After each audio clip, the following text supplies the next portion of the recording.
The cat that walked 190 miles home. The cat was never supposed to be outside. She was a female tortoise shell cat, smaller, with a mix of black, orange, and brown fur, and bright green eyes that always seemed alert. Her name was Holly, and she had never been far away from home. Her owners, Mark and Emily Carter, had brought her with them on a road trip to Florida, something they'd done before without any problems. Mark was in his early 40s, tall, with short, dark brown hair and light stubble. Emily, slightly younger, had shoulder-length blonde hair and a calm, gentle presence. They treated Holly like family, which is why what happened next stayed with them forever. It happened suddenly. A loud noise, a moment of panic, and Holly bolted. 1 second she was there, the next, she was gone. At first, they weren't too worried. Cats wander, cats hide. She'll come back, Mark commented. But as the hours passed, that confidence started to fade. They searched everywhere, calling her name through unfamiliar streets, checking under cars, walking through nearby woods with flashlights as the sun started to go down. Holly! Emily's voice echoed into the darkness. Nothing. The next day, they tried again, and the next. Days passed by. They printed flyers, knocked on doors, asked strangers if they'd seen a small tortoise shell cat. But they were hundreds of miles from home. It wasn't her territory. Eventually, reality set in. The holiday ended, and they had to leave without her. The drive back was silent. The empty carrier sat in the back seat, a constant reminder of what they'd lost.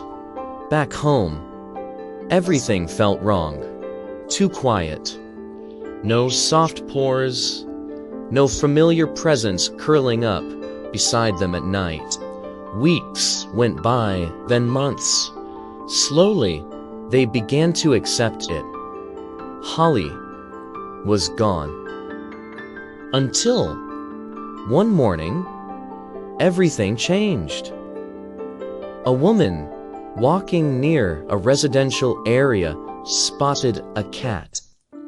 It was thin, weak, barely moving.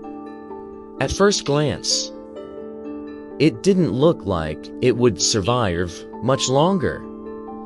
But something made her stop. The cat wasn't wild. It didn't run.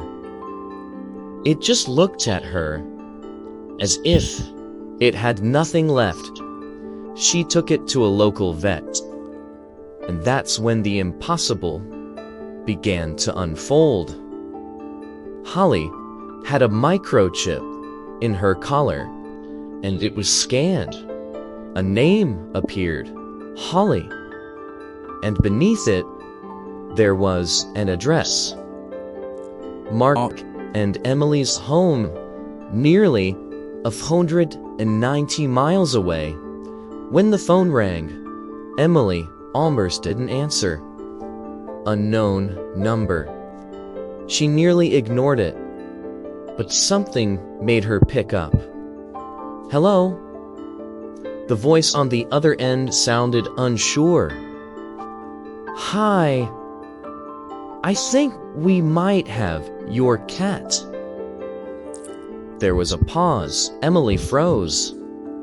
"That's not possible," she said quietly. But it was. Days later, they were reunited. Holly was thinner, weaker, but she was alive. After everything, she had made it back. Not all the way, but close enough. Close enough to be found. Think about what that means. A small house cat, traveling nearly 200 miles through places she had never seen before. Crossing roads, fields, forests, avoiding predators, finding food, finding water, and somehow moving in the right direction.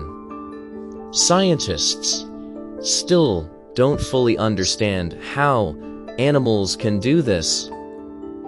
Some believe they can sense the Earth's magnetic field. Others think it's their strong sense of smell, a kind of long-distance scent, tracking that we can't even imagine, never mind understand.